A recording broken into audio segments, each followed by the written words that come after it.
இன்றைக்கு நீங்கள் எந்த தேவையோடு, எந்த ஜெபத்தோடு, எந்த பாரத்தோடு இங்கே வந்திருந்தாலும் நிச்சயமாய் கர்த்தர் உங்களோடு இடைப்படுவார் என்பதை நான் விசுவாசிக்கிறேன்.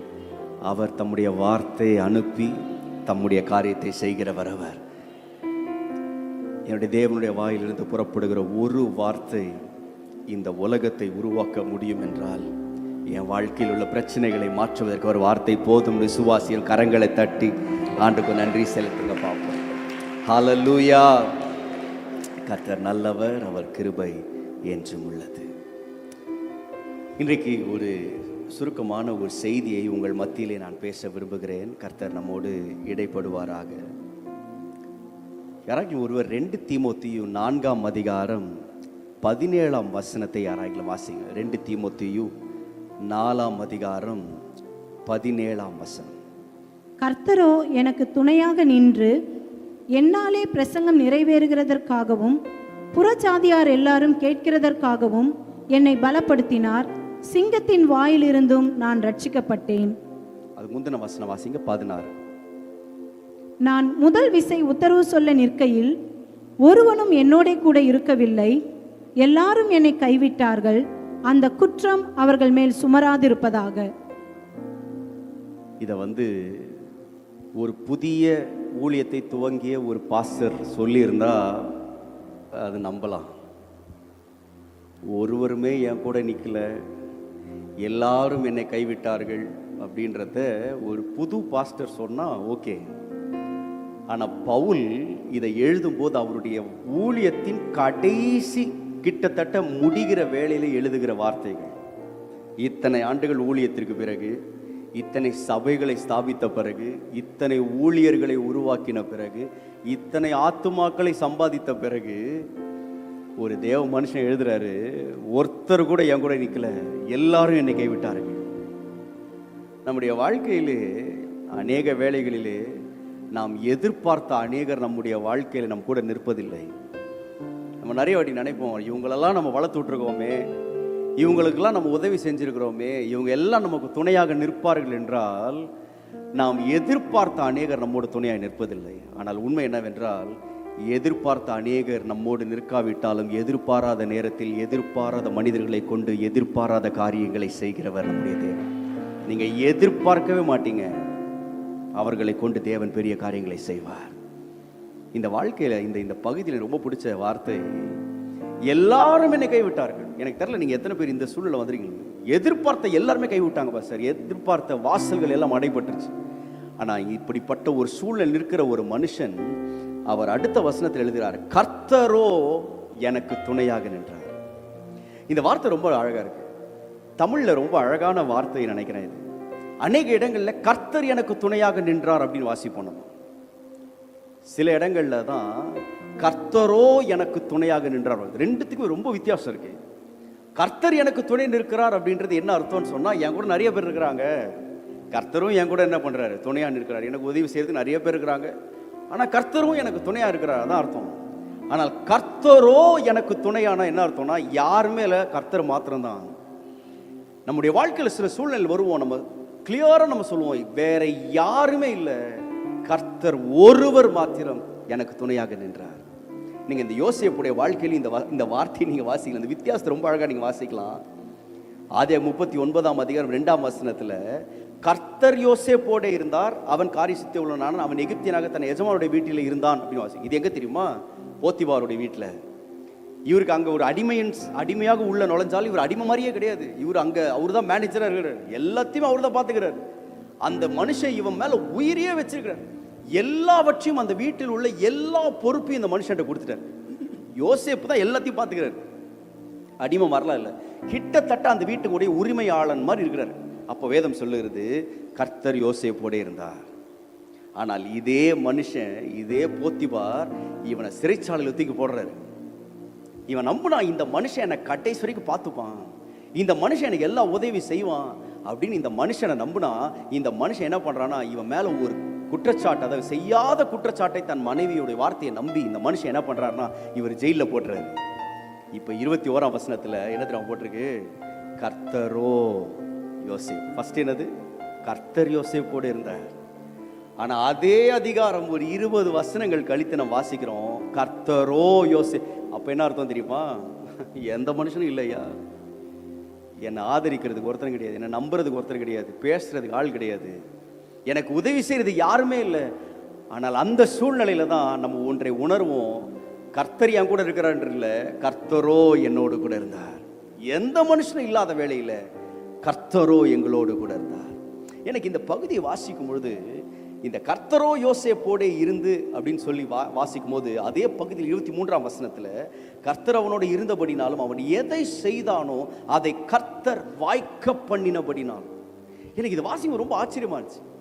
ஒருவன் கரங்களை ஆண்டவர் வாய்க்க பண்ணினார், அவன் செய்ததை எல்லாம் வாய்க்க பண்ணினார். எங்க தெரியுமா? சிறைச்சாலையில். எங்க போத்திபார் வீட்டில் அவன் செஞ்சதெல்லாம் வாய்ச்சதுன்னா நம்பலாங்க, ஏத்துக்கலாம், ஓகே, அவர் நல்ல ஒருத்தர் பிசினஸ் பண்றாரு, அவர் செய்யறதெல்லாம் வாய்க்க பண்ணினார், கர்த்தர் நம்பலாம். ஒருத்தர் விதை விதைத்தார், அதை 1000 மடங்கு ஆண்டு பெருக பண்ணினார், அதை நம்பலாம். ஆனா ஒரு மனுஷன் ஒரு சிறைச்சாலையில் இருக்கான், ஒரு ஜெயிலில் உட்காந்துக்கிட்டு அவனை பற்றி எழுதப்பட்டிருக்கு, கர்த்தரோ அவனோட கூட இருந்தார். என்ன பண்ணார்னா, அவன் செய்தது எல்லாம் வாய்க்க பண்ணினார்னா என்னால் அதை யோசிக்க கூட முடியல. யாராவது இதை செய்ய முடியுமா? ஒருத்தர் ஜெயிலில் போயிட்டு ஒரு 5 வருஷம் கழிச்சு வெளியே வராருன்னு வைங்களேன், நீங்க போயிட்டு நல்லா வாச்சிட்டு வரீங்களா அப்படின்னா அவனுக்கு கோவம் வருமா வராதா? யோ 5 வருஷம் விளந்துட்டு வரேன்யா, நீங்களாம் சுதந்திரமா வெளியே சுத்திட்டு, நான் ஜெயிலில் கஷ்டப்பட்டு வரேன், ஜெயிலில் என்ன செஞ்சு பெருசா நீங்க வாய்க்க முடியும் சொல்லுங்களேன். அங்க என்ன உங்களுக்கு ஒரு 1000 கோடி பிசினஸ் பண்ண உங்களுக்கு டைம் கொடுப்பாங்களா?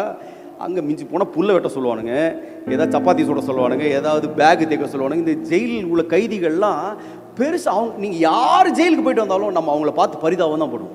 சே, வாழ்க்கையில் இத்தனை வருஷத்தை இழந்துட்டானே, வெளியிலிருந்து தான் இவ்வளோ செஞ்சுருக்கலாமே, பாவம். சில பேர்லாம் பார்த்தீங்கன்னா வாலிப வயசில் உள்ளே போவானுங்க, 20 வயசில் உள்ளே போவானு, வெளியே வரும்போது ஒரு 40 வயசு 50 வயசாகி வெளியே வரும்பொழுது யாரும் அவரை பார்த்து அப்பா உள்ள நல்ல ஆசீர்வாதமாக இருந்து வாய்ச்சிட்டு வராருப்பார் யாரும் சொல்ல மாட்டாங்க. ஆனா யோசேப்புடைய வாழ்க்கையில கர்த்தரோ அவனோடு இருந்தபடினால் நான் சொல்றேன், அவன் இருந்த சூழ்நிலை ஒரு பொருட்டாவே இல்லைங்க. நான் சொல்றேன், கர்த்தர் மாத்திரம் உங்களோடு கூட இருப்பார் என்றால் நீங்கள் இருக்கிற ஸ்தலம் ஒரு பொருட்டே கிடையாது. எந்த ஸ்தலத்தில் இருந்தாலும் கர்த்தர் உங்களை உயர்த்துவார். நீங்கள் மாத்திரம் கர்த்தர் உங்களோடு கூட இருக்கிறார் என்பதை நீங்க அறிந்திருந்தீங்கன்னா, உங்கள் ஸ்தலம் மாத்திரமல்ல, உங்கள் ஸ்தானம் ஒரு பொருட்டே அல்ல. எந்த ஸ்தானத்தில் இருந்தாலும் சரி, அது நீங்க அடிமையோ, அது நீங்க பெரிய ஆளோ, நீங்க தானியல், சாத்ராக், மேஷாக், ஆபேத்நேகோலாம் இடத்தை பார்த்தீங்கன்னா உள்ள வரும்போது எப்படி தெரியுமா வந்தாங்க? அவங்க ஸ்தானம் என்ன ஸ்தானம்னா அடிமையின் ஸ்தானம். ஆனா முடியும் போது எப்படி முடிஞ்சாங்கன்னா தேசத்தின் பிரதானிகளாக முடிஞ்சாங்க. யோசேப்பு உள்ள வரும்போது, எகிப்துக்கு வரும்போது எப்படி வந்தாருன்னா அவர் ஒரு அடிமையா வந்தாரு, அவ்வளவுதான் ஸ்தானம். ஆனா அந்த ஸ்தானத்தில் இருந்தாலும் கர்த்தர் அவனை எப்படி உயர்த்தின முடிக்கும் பொழுது அவன் சொல்றான், நான் பார்வோனுக்கு தகப்பனாக இருக்கிறேன். அந்த அளவுக்கு போயிட்டார். எங்க பார்வோனுக்கு தகப்பனா இருக்கிறாரா இவரு? நான் சொல்றேன், கர்த்தரோ என்னோடு கூட இருப்பார் என்றால் என்னுடைய வாழ்க்கையில நான் எந்த இடத்தில் இருந்தாலும், எந்த சூழ்நிலையில் இருந்தாலும் கர்த்தர் என்னை உயர்த்த அவர் உண்மை உள்ளவராக இருக்கிறார். சத்தமா ராமேன்னு சொல்லுங்களேன். பக்கத்தில் பார்த்து சொல்லுங்க, கர்த்தரோ. இந்த வார்த்தையை மறக்கவே கூடாது. கர்த்தரோ எனக்கு துணை நின்றார். யாருமே எனக்கு இல்லைங்க, ஆனால் கர்த்தரோ எனக்கு துணை நின்றார். நீங்கள் பொதுவாக நீங்கள் பார்த்தீங்கன்னா ஜனங்கள் நாம் தோற்று போக வேண்டும் என்று விரும்புவார்கள்.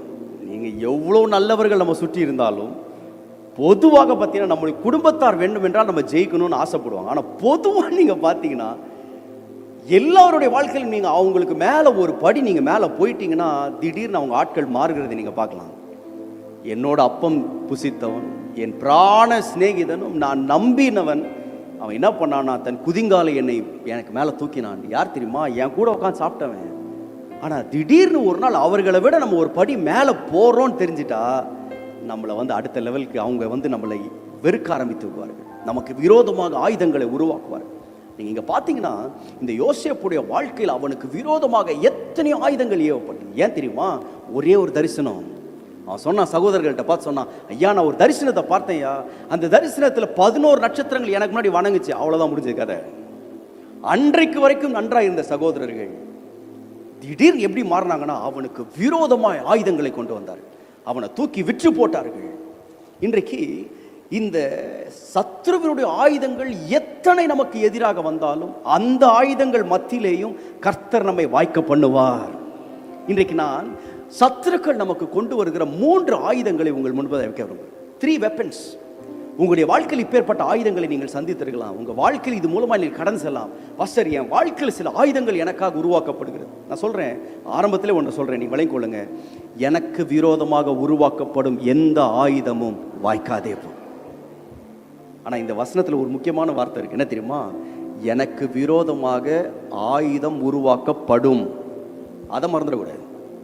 நம்ம நிறைய பேர் நினைக்கிறோம், ஒரு கிறிஸ்தவனுக்கு எதிராக ஆயுதங்கள் உருவாக்கவே படாது. இல்லை, ஆயுதங்கள் உருவாக்குவார்கள். இந்த உலகத்தில் அதிகமாக பர்சிக்யூஷன், அதாவது தமிழில் பர்சிக்யூஷன், பாடுகளை சந்தித்த ஒரு மதம் அப்படின்னா கிறிஸ்தவ மதம் தான். இயேசு உயிர்த்தெழுந்த நாளிலிருந்து இன்றைக்கு வரைக்கும் அவர்கள் பாடுகளை சகிக்கிற ஒரு ஒரு ஒரு ஃபெய்த் அப்படின்னா கிறிஸ்தவ ஃபெய்த் தான், கிறிஸ்தவ மதம் தான். பாடுகள் நமக்கு நிச்சயமா இருக்கு. ஆயுதங்கள் உருவாக்கப்படும், ஆயுதங்களை உருவாக்கிட்டே இருப்பாங்க. ஆனா உண்மை என்ன தெரியுமா? என்ன ஆயுதத்தை உருவாக்கினாலும் அது வாய்க்கவே வைக்காது. அவ்வளவுதான். நம்ம இன்னைக்கு அதுதான் நம்ம ஆண்டோட்ட கேட்க போறோம். இன்னைக்கு மதம் நம்ம தியானிக்க போறோம். ஒரு கிறிஸ்தவனுக்கு எதிராக அவன் வாய்க்க முடியாமல், அவன் வாய்ப்பதற்கு எதிராக கொண்டு வரப்படுகிற 3 ஆயுதங்களை உங்கள் முன்பதை வைக்க விரும்புகிறேன். இது நம்மோடு இடைப்படும் என்று நான் விசுவாசி. முதலாவது, the weapons of the enemy that can cause us to flee. நம்மை ஓட வைக்கிற ஆயுதங்கள். நம்முடைய வாழ்க்கையில் சில ஆயுதங்கள் இருக்குங்க. இந்த ஆயுதங்களை எதற்காக சத்துருக்கள் உருவாக்குகிறார்கள் என்றால் நம்மளை ஓட வைக்கிறது. அவ்வளவுதான். அவன் வேலை என்னன்னா, நம்ம இருக்கிற இடத்துல இருந்து ஓடணும். நம்ம அந்த இடத்துல இருக்கக்கூடாது. நம்முடைய வாழ்க்கையில் சில ஆயுதங்களை பார்த்தால் அந்த இடத்தை விட்டு ஓடி போயிடலான்ற அளவுக்கு சில ஆயுதங்களை உருவாக்குவார்கள். நீங்க 1 சாமுவேல் 17ஆம் அதிகாரத்தில் கோலியாத்துடைய சம்பவத்தை நீங்கள் வாசித்தால், அந்த மனுஷனுடைய ஆயுதங்களை நீங்கள் பார்த்தீர்கள் என்றால் பயங்கரமான ஆயுதங்களா இருக்கும். அவனை குறித்து நீங்க வாசிக்கலாம்.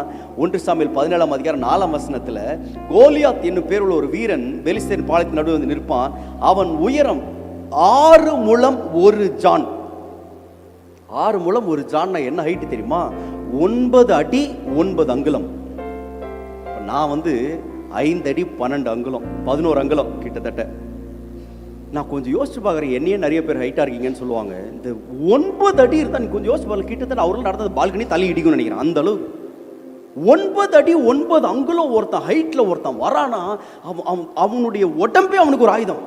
அவனை பார்த்தாலே அந்த இடத்த விட்டு ஓடிடும் போல. சில பேர்லாம் நம்ம பார்த்தோன்னா இந்த பயங்கர வெல் பில்ட்டா, இந்த ரவுடி பைய மாதிரி வருவான பத்திரிக்கலாம். சில பேர்ல பார்த்தாலே இப்படி முகமே காட்டமாக வச்சுட்டு செம்ம ஹைட்டு வெயிட்டாக வந்தால் நம்ம அந்த இடத்துல போய் பக்கத்தில் போய் நிற்கணும்னு நினைக்க மாட்டோம். அவன் வந்தாலே கொஞ்சம் ஓரமாக ஒதுங்குறது. இங்கே கோலியாத்தோடைய உயரமே அவனுக்கு ஒரு பெரிய ஒரு பலமாக இருந்தது. அது மாத்திரம் இல்லை, அவன் எதை அணிந்திருந்தான் அப்படின்னு சொல்லியிருந்தா, பிரான்ஸ் ஹெல்மெட், தன் தலையின் மேல் வெண்கல சீராவை போட்டிருந்தாங்க. நம்ம பசங்களுக்கு, வாலிப பசங்களுக்கு பிளாஸ்டிக் ஹெல்மெட் போடுறதுக்கே அவ்வளோ வலிக்குது. எனக்கு வேர்க்குதுன்றானுங்க. இவன் எதில் திரும்ப போட்டிருந்தான்? வெண்கலத்திலே ஹெல்மெட் போட்டிருந்தானா. அது மாத்திரம் இல்லை, இவனை பாருங்க, ஒரு போர்க்கவசம் தரித்து கொண்டிருப்பான். அந்த கவசத்தின் நிறை 5000 சேக்கலான வெண்கலம். இது 5000 சேக்கல் வெண்கலம் அப்படின்னா எவ்வளோ வெயிட் தெரியுமா? 56 கிலோ. எது அவர் போட்டிருந்த கவசம் மாத்திரம். அவர் போட்டிருந்த மார்க்கவசம் எவ்வளோனா 50. நீ கொஞ்சம் யோசிப்ப, 2 அரிசி மூட்டை சைஸ் அளவு, 2 அரிசி மூட்டையோட ஜாஸ்தி வெயிட். எதுனா வெறும் அவர் போட்டிருந்த மார்க்கவசம் மாத்திரம். அப்புறம் கையில் ஒரு பெரிய கேடகம் வச்சிருந்தான் பார்த்தீங்களா? அவன் கையில் ஒரு ஈட்டி வச்சிருந்தால, அதோட வெயிட் எவ்வளோ தெரியுமா? அது மாத்திரம் படமரத்தின் கதியும் 600 சேக்கலாக இருக்கும். 600 சேக்கல்னா எவ்வளோனா 15 பவுண்ட். எது? ஈட்டி மாத்திரம். ஏங்க நீ கொஞ்சம் யோசிச்சு பாருங்க, இப்படி ஒருத்தன் ஒரு 9 அடி 9 அங்குலம் 56 கிலோ மார்க்கவசத்தை போட்டுக்கிட்டு, கையில் ஒரு 15 கிலோ ஈட்டியை தூக்கிக்கிட்டு, வெண்கல ஹெல்மெட்டு, வெண்கல ஷூ இப்படிலாம் போட்டு ஒருத்தன் எதிரில் வந்தால் நம்மளுக்கு எப்படி இருக்கும் கொஞ்சம் யோசிச்சு பாருங்களேன். வேதம் சொல்லுகிறது, அவனை பார்த்தவுடன், அந்த மனுஷனை காணும் போது மிகவும் பயப்பட்டு அவன் முகத்துக்கு விலகி ஓடி போவார்கள். 1 சாமுவேல் 17:24. இவனை பார்த்துன்னு ஓட்டான். ஒன்று இன்னும் சண்டையை போடல, இன்னும் யாரையும் வெட்டல, இன்னும் யாரையும் குத்தல. அவர் எப்படி சண்டை போடுவார்னு கூட தெரியாது. ஆனால் இந்த ஆயுதங்களை பார்த்தவுடன் வேதம் சொல்லுகிறது, அவனை விட்டு ஓடி போவார்கள். சில ஆயுதங்கள் இருக்குங்க நம்முடைய வாழ்க்கையில், பார்த்தாலே நம்மை கதிகலங்க வைக்கிற ஆயுதங்கள். அவனை பார்த்தாலே நமக்கு ஐயோ இந்த இடத்த விட்டு ஓடி போயிடலாயா. இஸ்ரவேல் ஜனங்கள் பார்த்தீங்கன்னா ஓடிட்டேன். ஆனால் நீங்கள் ஒன்றை விளங்கிக் கொள்ளணும், வேதம் நமக்கு ஒரு கற்றுக் கொடுக்கிற பாடம் என்னவென்றால், நீங்கள் சத்ருவுக்கு எதிர்த்து நில்லுங்கள், அப்பொழுது அவன் உங்களை விட்டு ஓடி போவான். ஓட வேண்டியது யார் தெரியுமா? நம்ம கிடையாது, சத்ரு ஓடி போனோம். ஆண்டவர் சத்ருவை துரத்துகிற வல்லமையை தேவன் நம்முடைய கரத்தில் கொடுத்திருக்கிறார். எனக்கு ரொம்ப பிடிச்ச என்ன தெரியுமா, இவ்வளவு ஆயுதங்களை கொண்டு வராங்க. இஸ்ரவேல் ஜனங்களை ஒன்றுமில்லாம ஆக்குறதுக்கு இவ்வளவு ஆயுதங்களை கொண்டு வரான். எல்லாம் பயந்து ஓடிட்டு இருக்கிறாங்க. ஆனால் இப்ப ஆண்டவர் தாவீதை எழுப்புறாரு. தாவீதை எழுப்பி, வா 56 கிலோ தூக்கிட்டு வரான்பா, 15 கிலோ ஈட்டி தூக்கிட்டு வரான்பா, ஹெல்மெட்டே பிரான்ஸ் ஹெல்மெட் போட்டிருக்கிறான்ப்பா, வெண்கல ஷூ போட்டிருக்கான்ப்பா. ஆனா நீ அவனை தோக்கடிக்கணும்ப்பா. எதை வச்சுப்பா தோக்கடிக்கலாம்? ஒரு கூழாங்கல்ல போதும்பா. கொஞ்சம் யோசிச்சு பாக்குறீங்களா? மனுஷன் இவ்வளவு ஆயுதங்களை கொண்டு வராங்க, அவன்கிட்ட இருக்கிற பெஸ்ட்டை கொண்டு வரான். நம்ம ஆண்டவர்கிட்ட என்ன தெரியுமா கேட்குறோம்? ஆண்டவரே, அவன் வெண்கலத்தை கொண்டு வரான், எனக்கு இரும்பாச்சு கொடுங்க, எனக்கு ஒரு செம்பிளியாச்சும் செஞ்சு கொடுங்க. அவன் 15 கிலோ ஈட்டி தூக்கிட்டு வரான், எனக்கு ஒரு 5 கிலோவாவது கொடுங்க. நான் சொல்றேன்ப்பா, அவன் என்னன்னா தூக்கிட்டு வரும்பா, அவனுக்கு ஒரு கூழாங்கல் போதும்பா அவனுக்கு. நான் சொல்றேன், இன்றைக்கு ஒருவேளை உங்க கையில பெரிய ஆயுதங்கள் இல்லாமல் இருக்கலாம், பெரிய பணம் இல்லாமல் இருக்கலாம், பெரிய அந்தஸ்து இல்லாமல் இருக்கலாம், எதிரிகளுடைய கரங்கள்ல பயங்கர இன்ஃப்ளூயன்ஸ் இருக்கலாம். ஐயோ, பெரிய ஆட்கள் பார்த்தாலே ஓடணும் போல இருக்கு. ஆனா நல்லா விளைக்கொள்ளுங்க, God does not match weapon to weapon. ஆண்டவர் ஒருத்தன் இவ்வளோ வெப்பன் இருக்கு, எதிர்கிட்ட இவ்வளோ இருக்கு, நம்மளும் இவ்வளோ கொடுப்போம் அப்படி இல்லை. ஆண்டவன் அவ்வளோ வச்சிருக்கிறானா? ஒரு கல் போதும்பா அவனுக்கு, ஒரு கூழாங்கல் போதும்பா. நான் சொல்றேன், இன்றைக்கு ஏதோ ஒரு காரியத்தை கண்டு நீங்கள் பயந்து ஓடிக்கொண்டிருக்கிறீர்களா? அந்த இடத்த விட்டே ஓடிடலான் இருக்கு பாஸ்டர்.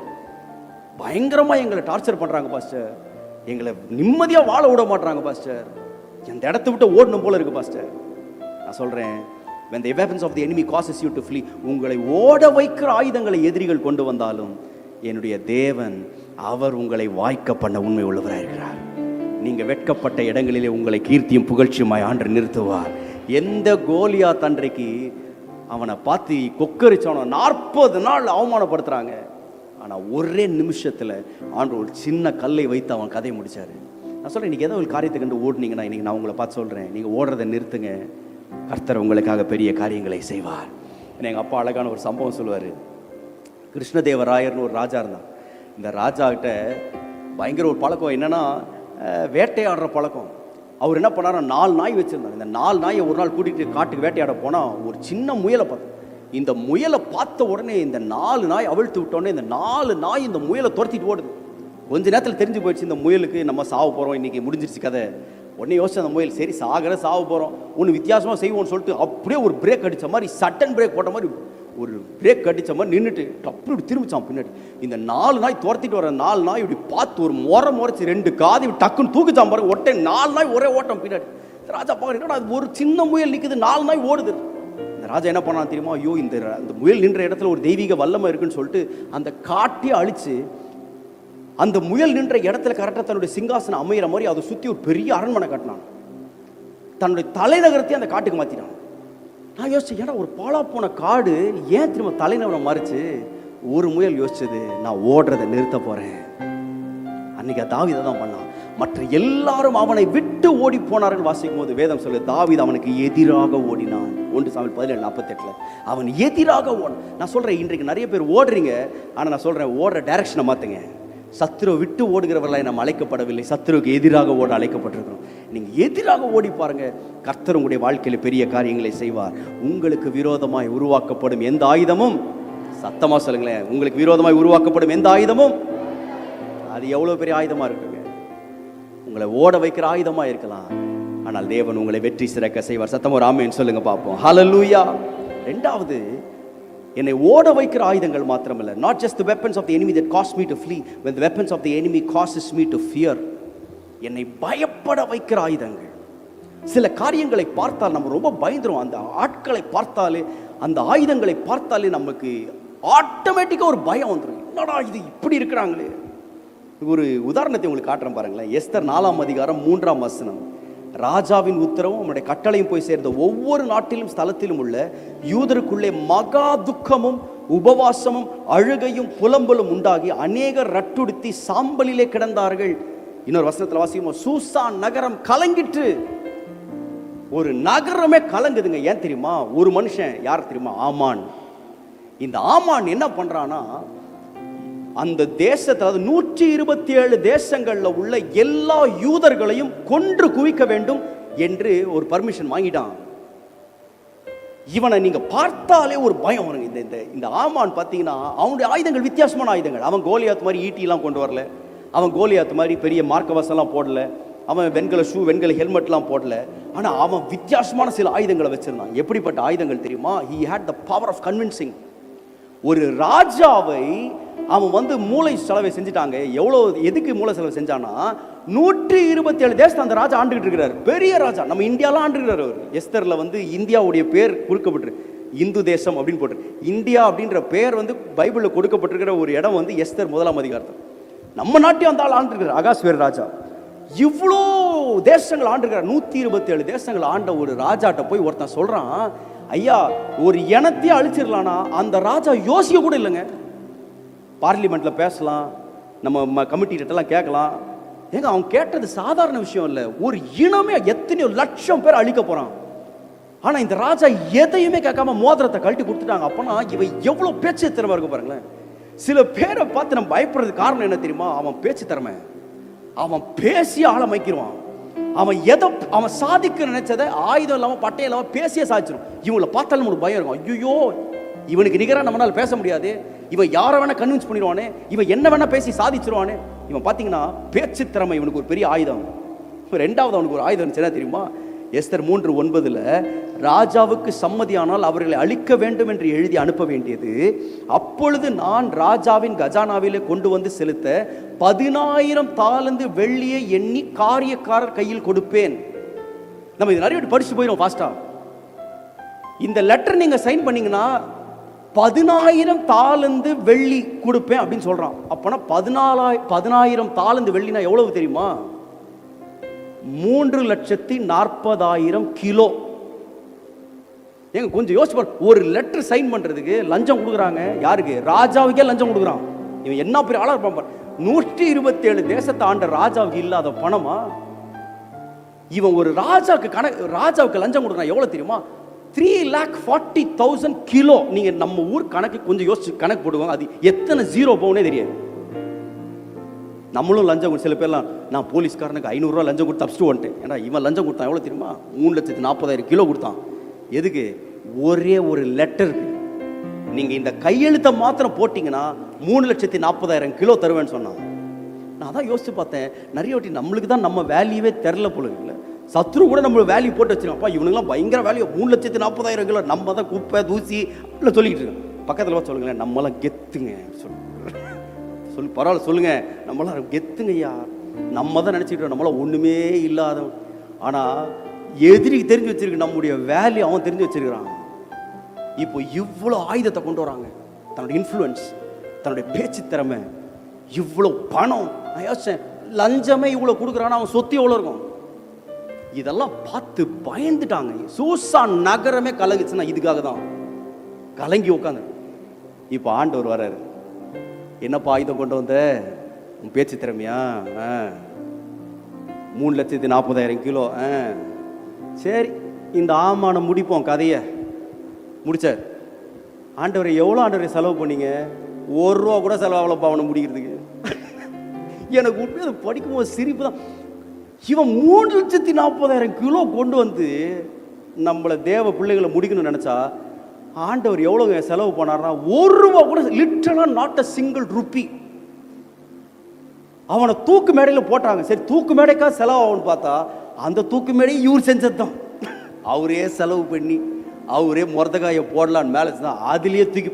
நீங்கள் கொஞ்சம் யோசிச்சு பாருங்களா, ஆண்டவர் நடத்துகிற வழிகள். நீங்கள் நினைக்காதீங்க இவங்கள்ட்ட இவ்வளோ பணம் இருக்குது நம்மளால் ஒன்றுமே செய்ய முடியாது, அவங்க இவ்வளோ பேச்சு திறமை இருக்குது, அவங்க இவ்வளோ இன்ஃப்ளூயன்ஸ் பண்ணுற ஆட்கள்.